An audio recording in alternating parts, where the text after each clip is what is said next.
সঙ্গ করো। সাধু সঙ্গ হইতে হয় শ্রবণ কীর্তন, শ্রবণ কীর্তন হইতে হয় অনর্থ নিবর্তন, অনর্থ নিবর্তন হইলে নিষ্ঠা ভক্তি হয়, নিষ্ঠা ভক্তি হইলে জীবে রুচি উপজয়, রুচি হইতে হয় জীবের আসক্তি প্রচুর, আসক্তি হইতে হয় রতির অঙ্কুর, সেই রতি কারো হলে ধরে প্রেম নাম, সেই প্রেমে প্রয়োজনে জীবের সর্বানন্দ। এই হরি কথা শুনতে শুনতে বাবা, হরি কথা বলতে বলতে যখন সর্বানন্দ ধামে পৌঁছে যাবে তখন সকল জ্বালা দূর হয়ে যাবে, আর কিতাব জ্বালা থাকবে না। এই সর্বানন্দ ধাম কোনটি? যাকে আমরা ভবসিন্ধু পার বলি। ভবসিন্ধু পারটি কেমন জায়গা? না, ভবসিন্ধু পারটি হচ্ছে যেখানে জরা নাই, ব্যাধি নাই, দুঃখ নাই, কষ্ট নাই, সে নাই, আমি নাই, জ্বালা নাই, যন্ত্রণা নাই, যেখানে কিতাব জ্বালা নাশ হয়ে যায়। প্রত্যেক মানুষের মধ্যে বাবা কিতাব জ্বালা আছে, আমার আছে, আপনাদের আছে, সকলের আছে। এই কিতাব জ্বালা দূর হয়ে যায়, কিতাব জ্বালা নাশ হয় কোথায়? না ওই ভবসিন্ধু পারে সর্বানন্দ ধাম। কিতাব জ্বালা কি কি? আধ্যাত্মিক, আদি ভৌতিক, আদি দৈবিক।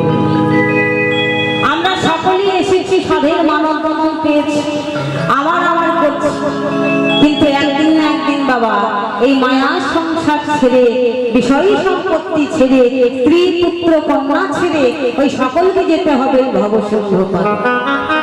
সবাইকে যেতে হবে, তবে কেউ আগে কেউ পরে। তাই দিনে দিনে জীবন যায় যেন ঘরে, শেষে যারা পড়ে থাকে তারাই হা মনে করে চিরদিন না হইল ভয়, এর থেকে আশ্চর্য আর কেবা হয়। যারা আমাদের আগে চলে যায় তাদেরকে দেখে আমরা ভাবি না যে এইভাবে আমাদেরও একদিন চলে যেতে হবে। যেতে হবে সবাইকে বাবা, কিন্তু কেউ আগে যাবে, কেউ পরে যাবে। আসা যাওয়া, যাওয়া আশা, অর্থাৎ আমরা এসেছি আবার ফিরে যাব।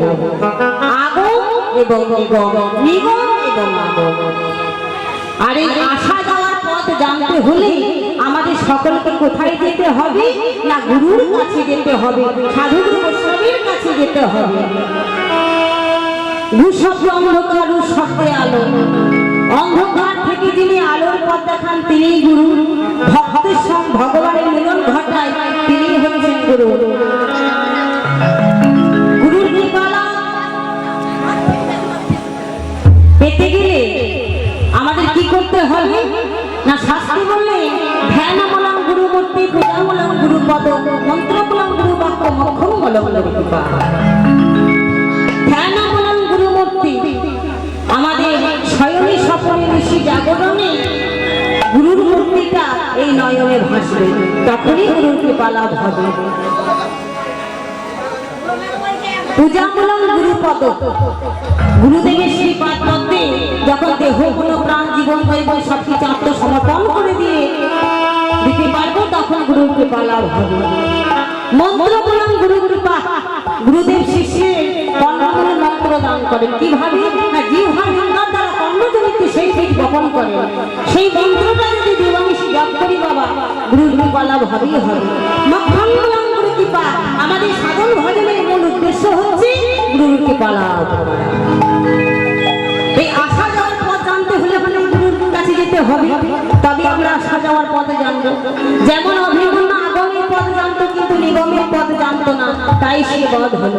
তেমনি আমরাও যদি গুরুর কাছে গিয়ে সাধুগুরু বৈষ্ণবের কাছে গিয়ে আসা যাওয়ার পথ না জেনে নিই আমাদের প্রাণের প্রাণ বিনাশ হবে। অভিমন্যু আগমের পথ জানতো কিন্তু নিগমের পথ জানতো না, কেন? এই কথা জানতে হলে বাবা একটু আগে যেতে হবে। তবে বাবা এটা হচ্ছে দেহ তত্ত্বের কথা, একটু মন দিয়ে শ্রবণ করবেন, বুঝতে পারবেন। অভিমন্যুর পিতা অর্জুন এবং মাতা সুভদ্রা একই সত্যায় শয়নে ছিলেন। অভিমন্যু ছিল তখন মাতৃর গর্ভে।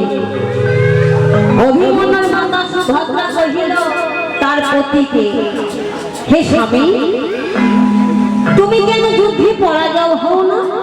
তোমাকে কেন কেউ যুদ্ধে পরাজয় করতে পারে না? তুমি কেন যুদ্ধে জয়ী হও?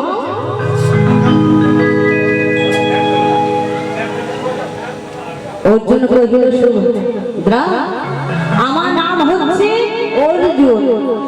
অর্জুন কাকে বলে বাবা? যিনি অর্জন করতে পেরেছেন তিনি অর্জুন, আর যিনি বস্তু ধরে রাখতে পেরেছেন এটাই গৌর হরি। অর্জুন কহিল, সুভদ্রা, চক্রবাহুতে প্রবেশ করতে গেলে ধীর গতিতে প্রবেশ করতে হয়, লক্ষ্যটা যেন লক্ষ্যভ্রষ্ট না হয়। এই দেহে শত্রুকে কাম, ক্রোধ, লোভ, মোহ, মদ, মত্তর্য এদেরকে বশে রেখে যুদ্ধ করতে হয়। আবার যিনি রসের শিরোমণি, রসের চূড়ামণি, রসের মুকুটমণি, তিনি বললেন এই কথা তারাই বুঝতে পারছেন যারা রসিক ভক্ত। রসিক কাকে বলে বাবা? না, আমরা সাধারণত বলে থাকি এই লোকটা খুব রসের গান জানে, বড় রসিক, ও খুব রসের কথা বলতে পারে, বড় রসিক। কিন্তু না বাবা, তাকে রসিক বলা যায় না। যিনি রসের শিরোমণি, রসের চূড়ামণি, রসের মুকুটমণি, আমার চণ্ডীদাস পদকর্তা, তিনি বললেন রসিক রসিক সবাই তো কয়, রসিক তো কেহ নয়, ভাবিয়া বুঝিয়া বলিয়া দেখিনু কতিতে গতি হয়। এমন সময় সুভদ্রা ঘুমিয়ে পড়ল, আর নিগমের কথা জানা হলো না। আবার যদি কোনো ভক্ত বলেন একটু বলে দিতে মাফ করবেন, এটা হচ্ছে গুরুর মুখস্থিত বাণী। নিজে নিজে গুরুর কৃপা লাভ করে গুরুর কাছে জেনে নেবেন। তাই গৌর প্রেমানন্দ একবার হলো